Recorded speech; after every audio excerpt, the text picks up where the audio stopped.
Jai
नमः प्रणवाय शुद्धज्ञानैकमूर्तये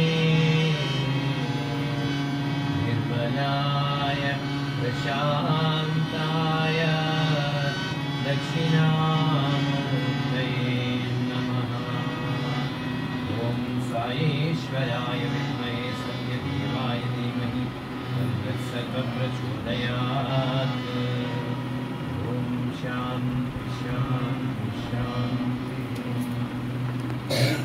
परिपूर्ण महावतारी सर्वहृदयवासी सर्वदेवतातीत स्वरूपమైనటువంటి భగవాన్ శ్రీ శ్రీ శ్రీ సత్యసాయి బాబా వారి శ్రీ చరణాల విందాలను నమస్కరిస్తూ ఇచ్చడి విచేసిన సాయి స్వరూపులందరికీ కూడా ప్రేమతో సాయిరాం స్వామి వారి అపారమైన ఆశీస్సులతో మరి మీ అందరితో పాటు పాల్గొనే అవకాశాన్ని కల్పించిన సత్యసాయి పరమాత్మ వారికి మరి మీ అందరికీ కృతజ్ఞతలు తెలుపుకుంటున్నాం. ఉదయం అనుకోకుండా తారకేష్ గారు తారసపడడం తీసుకొని రావడం హనుమాన్ చాలీసాలో పాల్గొన్నాము. మళ్ళా స్వామి ఆహ్వానించారు. ఎందుకంటే మురళి గారు ప్రతిసారి కూడా రమ్మని పిలుస్తూనే ఉంటారు, రాలేకపోతాం. అయితే మనం కాదు, ఆయన పిలవాలనే విషయం మనకు అందరికీ తెలిసిందే. మరి సత్యసాయి పరమాత్ముడు భౌతికంగా ఎవరికి ఎటువంటి రకమైన మంత్రోపదేశం చేయలేదు. ఆయన అనేక మంది యోగులు పొందవలు కానివ్వండి, మహర్షులు కానివ్వండి, అత్యంత సన్నిహితంగా ఉండే భక్తులు కూడా ఏనాడు కూడా స్వామి ఎటువంటి మంత్ర ఉపదేశం చేయలేదు. కానీ స్వామి దగ్గర అత్యంత సన్నిహితంగా ఉంటూ స్వామి యొక్క చరిత్ర అయినటువంటి సత్యాంశం శుభరాన్ని లోకానికి అందించిన మహనీయులు మరి శ్రీ ఎన్ కస్తూరి గారు, వారి గురించి మనకు బాగా తెలుసు. అయితే కస్తూరి గారు స్వామితో ఎంత దగ్గరగా సామీప్యంగా ఉన్నప్పటికీ కూడా స్వామి దగ్గర నుంచి ఏదో ఒక మంత్రం కానీ లభిస్తే తన జీవితం ధన్యం అవుతుంది అనే ఉద్దేశంతో ఒకసారి స్వామిని ప్రార్థన చేశారు. స్వామి స్వామి మీరు నాకు ఒక మంత్రాన్ని ఇవ్వాలి అన్నారు. ఓహో అట్లాగా, చాలా సంతోషం, ఇస్తానులే అన్నారు. మాట అయితే ఇచ్చి ఉన్నారు కానీ స్వామి ఏనాడు మంత్రం ఇవ్వలేదు. రోజులు గడిచాయి, నెలలు గడిచాయి. ఒక మనసులో మాత్రం చాలా బాధ పెరిగిపోతుంది కస్తూరి గారి. అప్పుడు స్వామి కస్తూరిని దగ్గర పెంచి, ఏం కస్తూరి ఎంత అంత బాధగా ఉన్నట్టే, స్వామి మీరు నాకు మంత్రం ఇస్తామన్నారు, మాట చెప్పారు, నాకు మంత్రం ఇవ్వలేదు అన్నారు.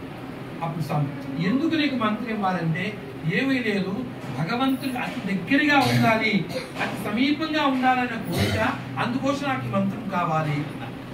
అప్పుడు స్వామి చిన్నగా నవ్వుతూ ఆయన దగ్గరికి వచ్చి, చెవి దగ్గరికి వచ్చి, ఇంకా ఎంత దగ్గర కావాలి కస్తూరి, ఇంకా ఎంత దగ్గరగా కావాలి, ఇంత దగ్గర చాలా. అంటే స్వామి ఎవరికి కూడా ఎటువంటి రకమైన మంత్రం లేదు, కానీ అందరికీ ఉపయుక్తమైనటువంటిది, అందరికీ అమోద్యకమైనటువంటిది, అందరికి అవసరం మంత్రం ఇచ్చారు. అదే ఓం భూర్భువస్సువః తత్సవితుర్వరేణ్యం భర్గో దేవస్య ధీమహి ధియో యో న ప్రచోదయాత్. ఇది స్వామి చెప్తారు. గాయత్రి మంత్రము ఛందసో మాత అని చెప్పి గాయత్రి మంత్రాన్ని కంటారట. కారణం ఏమిటంటే అన్ని మంత్రములకు మూలం ఏ మంత్రం అంటే ఈ గాయత్రి మంత్రమే. ఎటువంటి మంత్రము చదవలేకపోయినా పర్వాలేదు కానీ ఈ మంత్రం చదివితే చాలని స్వామి అనేక సందర్భంలో బాహ్యాటిగానే స్వామి కనిపింపజేశారు. అయితే ఏమిటి ఈ మంత్రం అంటే, ఇది పంచముఖములు కలిగినటువంటి మంత్రము కాబట్టి ఇది పంచగాయత్రి అని చెప్తాము. ఏమిటి ఆ పంచముఖములు అంటే, ఓం భూర్భువస్సువః తత్సవితుర్వరేణ్యం భర్గో దేవస్య ధీమహి ధియో యో న ప్రచోదయాత్. ఈ 5 మాటలను కూడా మనం విడివిడిగా చదవాలి, కలిపి చదవకూడదు. దయచేసి మనం గమనించాలి. అప్పుడే ఈ మంత్రానికి శ్రేష్టత కలుగుతుంది, అప్పుడే ఈ యొక్క మంత్రము ఆ పంచముఖ మంత్రంగా మారుతుంది. కాబట్టి ఇది స్వామి మనకి మంత్రాన్ని మనకి అందింపజేశారు.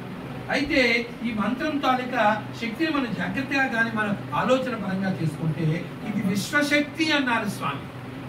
ఎట్లాగంటే అన్ని రకాలైనటువంటి ఒక ఫలాలు తీసుకుంటే ఒక్కొక్క ఫలంలో ఒక రకమైన రుచి ఉంటుంది. కానీ ఆ ఫలాలన్నీ కూడా ఒక మిక్సీలో పెట్టి దాన్ని శుభ్రంగా గిలకరించి కానీ మనం కానీ తాగితే ఎటువంటి రకమైన ఆనందం పొందుతామో ఆ రకమైన ఆనందమే ఈ గాయత్రి మంత్రము అన్నారు. కాబట్టి ఈ సర్వశ్రేష్టమైనటువంటి మంత్రాన్ని నిత్యము మీరు జపించండి. దాని శక్తితో అద్వితీయమైనటువంటి విషయాలు మనం చెప్పడం జరుగుతుంది. దానికి సంబంధించిన కొన్ని విషయాలు మనం ఈరోజు స్వామి సందేశంగా తెలుసుకుందాం. స్వామి దగ్గర కొంతమంది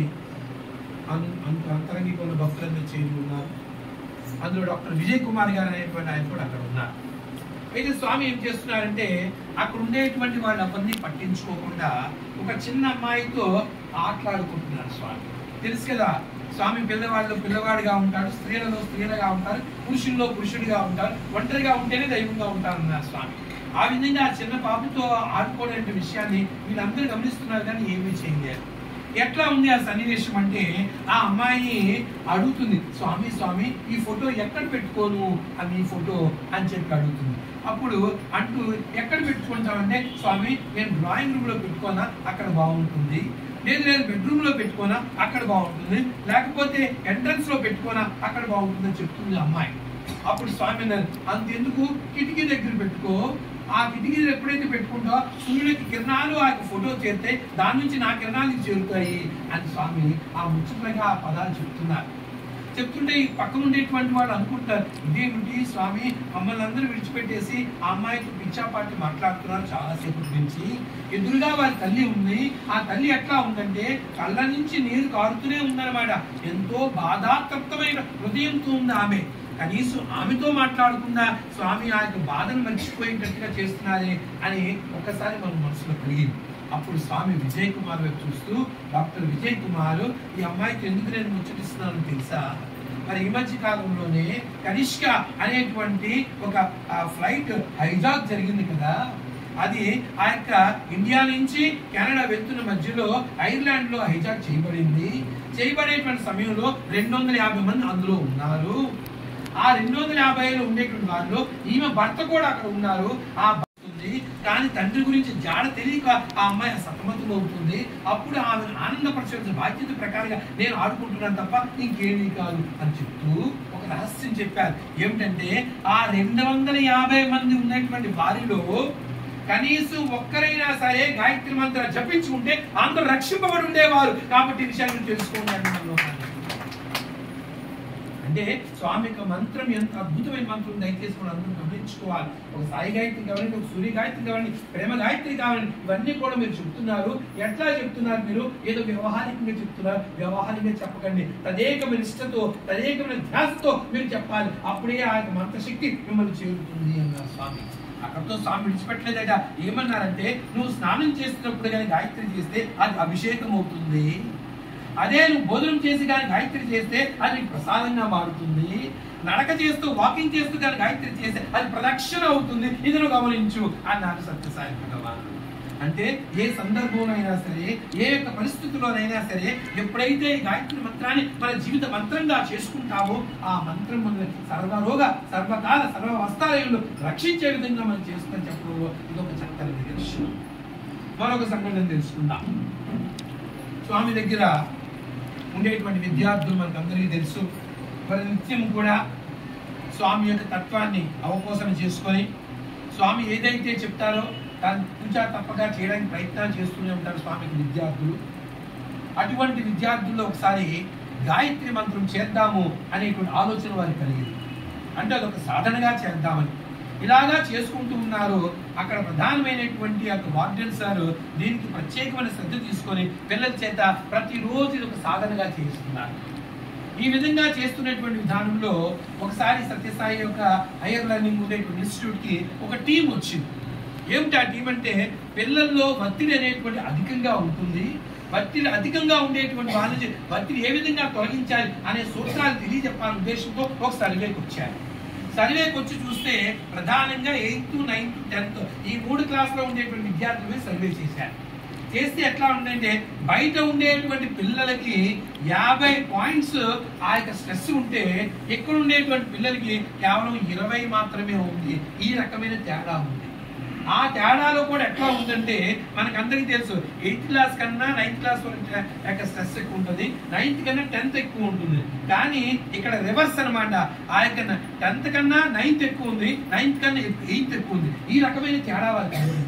ఇదేమిటి ఇట్లా ఉంటుంది? క్లాస్ పెరుగుతుంది, స్ట్రెస్ పడుతుంది. ఈ రోజుల్లో పిల్లలకే కాకుండా తల్లిదండ్రులకి విపరీతమైన స్ట్రెస్ మనకు అందరికీ తెలుసు. మరి అటువంటి వాళ్ళని చూస్తే ఆ 10th క్లాస్ వాళ్ళకి ఎంత ఉందంటే కేవలము ఆ యొక్క 15-20% మాత్రమే వాళ్ళకి ఉంది తప్ప అంతకు మించి ఎక్కువ లేదు.